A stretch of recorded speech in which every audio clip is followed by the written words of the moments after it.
नमस्कार दोस्तों, स्वागत है आपका योगेंद्र साहू ऑनलाइन क्लासेस में। बहुत बच्चों की डिमांड थी सर कि जो डीएलएड और बीएड के एंट्रेंस एग्जाम है उसको निकालने के लिए स्ट्रेटेजी बताइए, सिलेबस पर डिस्कशन कीजिए, कैसे तैयारी करें इस पर बात कीजिए। तो हम वीडियो लेकर आए हैं और कुछ एग्जाम्स को हल्के में नहीं लेना होता है। कई लोग बच्चों को लगता है सिर्फ एंट्रेंस एग्जाम है यार, दिला लेंगे हो जाएगा। अभी मैं बता दूं इन एग्जाम्स की काफी ज्यादा डिमांड है और कारण मैं आपको बताऊं। वैसे हमारे साथ जय सर जुड़े हैं, एक्सपर्ट हैं इस फील्ड के। डीएड भी क्लियर है, बीएड भी क्लियर है और टेट भी, सीजी टेट भी क्लियर है सर का। ठीक है, तो काफी अच्छा एक्सपीरियंस रखते हैं और कई साल से टीचिंग फील्ड में जुड़े हुए हैं, तो आज अपना एक्सपर्ट एडवाइस देंगे। बट फिलहाल मैं बता दूं कि इस एग्जाम का डिमांड क्यों है, एग्जाम का डिमांड इतना ज्यादा क्यों है। देखिए, एक हॉस्टल वार्डन का एग्जाम हुआ था। हॉस्टल वार्डन का एग्जाम कितने पोस्ट के लिए? 300 पोस्ट के लिए। इसमें फॉर्म कितने भराए गए थे? 6 लाख। अगर आप 300 डिवाइड बाई 6 लाख करोगे ना, तो एक पोस्ट के पीछे इतने सारे कंपटीशन, मतलब 0.005% कंपटीशन सक्सेस रेट है इसमें। इसलिए अब कैंडिडेट्स का रुझान शिक्षक भर्ती की ओर जा रहा है। आपको मालूम है, वर्ग 2, वर्ग 3 बीएड डीएड आप किए, फिर टेट क्लियर किए, सीजी टेट हो या सी टेट हो, तो आप इसके लिए एलिजिबल हो जाते हैं। तो कई सारे बच्चे अब इस ओर रुख कर रहे हैं। और देखिए, जरूरी नहीं कि कोई भी गवर्नमेंट जॉब की तैयारी करे तो हर बच्चे का लग जाए। सक्सेस रेट अच्छा होता है, सक्सेस रेशियो अच्छा होता है, तो उसमें चांसेस ज्यादा हो जाते हैं। जो ठीक ठाक भी स्टूडेंट है, एवरेज स्टूडेंट है, एकदम ज्यादा मेहनत नहीं करना चाह रहे, ठीक ठाक मेहनत करे, एवरेज मेहनत करे, तो भी वो इस फील्ड में सक्सेस पा लेता है। इसलिए इसकी डिमांड आजकल बढ़ते जा रही है। तो अभी देखो, ये इसका एग्जाम कब होना है? इसका एग्जाम होना है, एक 4 जून को रहेगा एग्जाम, 4 जून अभी, और एक 11 जून। तो एक हफ्ते का अंतराल है ना। एक हफ्ते में आपके डीएलएड और बीएड के भी एग्जाम हो जाएंगे। तो सिलेबस पर मैं बात करता हूं। अभी देखो, ये 2026 के लिए सिलेबस है जो व्यापम द्वारा ही जारी किया गया, उसके वेबसाइट पर देख सकते हैं। अलग अलग पार्ट है। पार्ट 1 में आपका रीजनिंग वाला पार्ट है। इसमें मानसिक योग्यता में निहित निम्नांकित कार्य आते हैं, जैसे तर्क करना, संबंध देखना, एनालॉजी, आंकिक योग्यता, ये सब। इन कारकों का परीक्षण करने के लिए समानता इस प्रकार के प्रश्न पूछे जाते हैं। विषमता को पहचानना, यानी कि कुल मिला के एक रीजनिंग से रिलेटेड टॉपिक है, सिलेबस है। और ये कितने क्वेश्चन रहेंगे? 30 क्वेश्चन। अच्छी बात ये होती है कि इसमें नेगेटिव मार्किंग नहीं है। व्यापम के जो परीक्षा निर्देश उसमें आप देखेंगे, अब कई बच्चे, अब नेगेटिव मार्किंग नहीं है, नहीं आ रहा है, फिर भी आप खाली छोड़ के आ जा रहे, तो ऐसी गलती तो नहीं करिए। अगर नेगेटिव मार्किंग नहीं है तो आपको पूरे अटेम्प्ट करने चाहिए। उसके बाद भाग 2 में सामान्य ज्ञान है, और ये सामान्य ज्ञान कितने? 20 मार्क्स के। अब इसमें history, geography, economics, politics, science सब डाल दिए सब। उसके अलावा एक और टॉपिक देखने को मिलता है, खेल और शिक्षा, योग शिक्षा, मूल्य शिक्षा। तो ये एक थोड़ा सा एक्स्ट्रा पार्ट हो जाता है, जो आमतौर पर बाकी कॉम्पिटेटिव एग्जाम्स के सिलेबस में नहीं होता है। उसके बाद भाग 3 शिक्षण और रुचि है, 30 मार्क्स के। और अभी बाकी उसमें भी सिलेबस देखेंगे, ऑलमोस्ट सेम है सब चीज। ठीक, तो ये शिक्षा शास्त्र से संबंधित प्रश्न में 6 से 11 वो आयु वर्ग के बच्चों के शैक्षणिक मनोविज्ञान, उनके सीखने में सिखाने की प्रक्रिया आदि की जानकारी पर आधारित होंगे। तो ये इस पर भी बात करेंगे। और ये सामान्य निधि चौथा भाग है, 10 मार्क्स का। और उसके बाद इंग्लिश भी 10 मार्क्स। तो ये टोटल 100 मार्क्स, देखो काउंट करो, 10 हिंदी, 10 इंग्लिश, 20 ये हो गए। शिक्षण अभिरुचि ये हो गया 30 मार्क्स का, 50। उसके बाद 30 + 20 ये टोटल 100 मार्क्स के हो गए। अब इसमें सर कितना कट ऑफ, मैं आपको बोलूंगा भाई, कट ऑफ जो है वो एग्जाम पेपर को देख के होता है, एग्जाम के लेवल को देख के होता है। हार्ड देगा तो भाई सबसे नहीं बन पाएगा, इजी देगा सबसे बन ज्यादा बन जाएगा। अभी देखो, कंपटीशन के फील्ड में मैं आपको बता दूं, हमारी प्रायोरिटी ये है कि ज्यादा से ज्यादा मार्क्स स्कोर करना। क्या? ज्यादा से ज्यादा मार्क्स स्कोर करना। और मैं बता दूं कि 100 में 100 कोई भी नहीं लेके आ पाता है, ज्यादा से ज्यादा लेके आने की कोशिश करना है। तो उसके लिए स्ट्रेटेजी पर हम बात करेंगे। बट फिलहाल बीएड का भी एक बार झलक देख लेते हैं, बीएड के सिलेबस पर भी बात करते हैं, आपकी दुविधा दूर करने के लिए।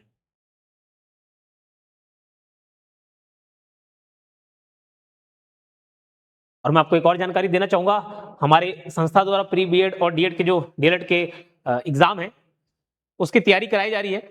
कोर्स है, बहुत कम फीस पर हम अवेलेबल करा रहे हैं। आपको कोई भी समस्या आती है, वैसे तो आप डायरेक्ट एप्लीकेशन से ज्वाइन कर सकते हैं। एप्लीकेशन का नाम है योगेंद्र साहू क्लासेस, और डायरेक्ट कोर्स परचेस कर सकते हैं। लेकिन अगर आपको कोई समस्या आती है तो ये हेल्पलाइन नंबर 8770123687, इस नंबर पर भी आप कांटेक्ट करके जानकारी ले सकते हैं और यहां से भी परचेस कर सकते हैं। अभी यहाँ देखो, ये प्री बीएड के लिए भाग 1 रीजनिंग 30 मार्क्स, इंडियन जीएस वाला आपका पोर्शन हो गया 20 मार्क्स का हो गया। वही सारे टॉपिक आपको देखने को मिलेंगे। शिक्षण अभिरुचि 30 अंक। क्या मैंने बोला ऑलमोस्ट सेम है, क्या अंतर है?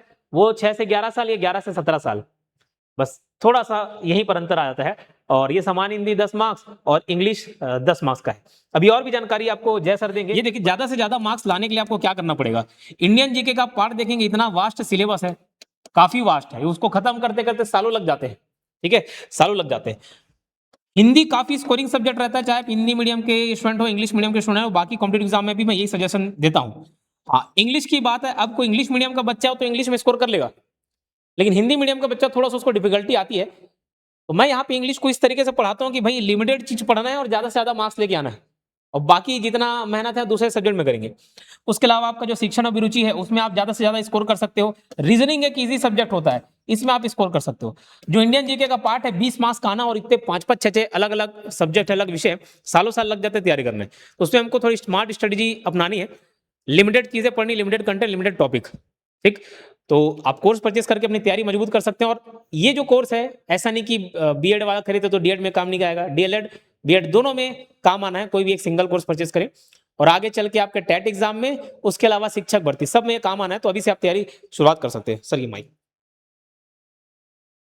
धन्यवाद सर। आगे मैं प्री बीएड प्री डीएड के बारे में आपको जानकारी देना चाहूंगा कि प्री बीएड प्री डीएड में दो प्रकार के कॉलेज होते हैं, पहला निजी कॉलेज, दूसरा जो आपका सरकारी कॉलेज होता है वो।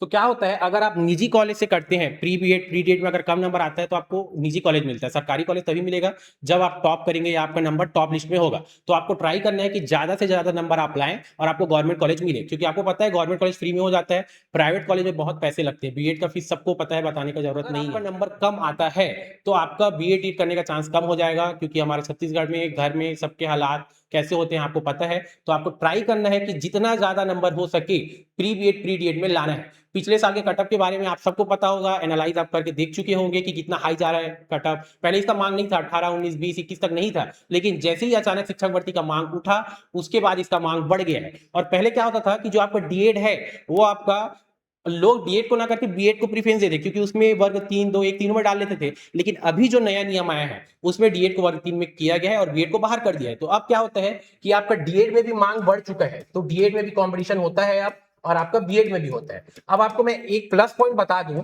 कि अभी डीएड करने वाले बहुत कम है, और डीएड का सीट जो है ओनली 7000 है, और बीएड का सीट जो है 14000 है, और बीएड डीएड किए हुए अभी आपके बहुत कम है। तो अभी अगर आप डीएड क्लियर कर लेते हैं और आपका शिक्षक भर्ती वर्ग 3 में आता है तो आपका चांसेस लगने, जो आपका जॉब लगने का चांसेस वो बहुत ज्यादा बढ़ जाएंगे। तो आप ट्राई करें कि प्री डीएड और प्री बीएड दोनों को ही अच्छे नंबर से क्वालिफाई करने की कोशिश करें। इसके लिए सर आपको रीजनिंग पढ़ाएंगे, मेरे द्वारा पेडागोजी पढ़ाया जाएगा, और हम बहुत ही अच्छे से आपको पढ़ाएंगे प्रीवियस ईयर क्वेश्चन, और अभी जो पैटर्न व्यापम दे रहे हैं उसके बेस में आगे क्वेश्चन कैसे बन सकते हैं, ये सारी चीजों को ध्यान में रख के योगेंद्र सर और मैं हम आपको तैयारी कराएंगे, और आपका जो नंबर है ज्यादा से ज्यादा है इसका हमारा कोशिश रहे। धन्यवाद। आगे सर। तो बिल्कुल देखिए, 57,000 शिक्षक भर्ती की घोषणा हुई थी। हालांकि एक प्रकार से बच्चों को लगा कि ये वादा खिलाफी है, क्योंकि एक साथ नहीं हुए। लेकिन मैं आपको बता दूं, जो ये वीडियो देख रहे हैं उनके लिए बहुत अच्छा अपॉर्चुनिटी है, क्योंकि अगर एक बार में भर्ती कर देते सर, तो जो ये सब क्लियर कर चुका होता उन्हीं के काम आता, वही एक बार में लग जाए थे आपके लिए, फिर बसता नहीं बसता पोस्ट। तो ये एक प्रकार से ईश्वर प्रदत्त अवसर है, समझ लो, आने वाले समय में चरणबद्ध तरीके से लिए। लेकिन अगर लेंगे आगे चल के 5,000 10,000 ऐसे कर करके भी लेते हैं तो आपके लिए बहुत अच्छा अपॉर्चुनिटी होने वाला है, क्योंकि जब तक आप ये क्लियर करेंगे, तैयारी आपकी रहेगी, और वहां पे अगर ऐसा अवसर आपको मिलता है तो जरूर आप उसको भुना पाएंगे। ठीक है, कोई और डाउट हो आपके तो कमेंट बॉक्स ओपन है, आप वहां कमेंट कर सकते हैं। और मैंने बताया आपको कोर्स की जानकारी लेनी है या कोर्स परचेस करना है और आपको समस्या आ रही है तो 8770123687 इस नंबर पर आप कांटेक्ट कर सकते हैं। धन्यवाद।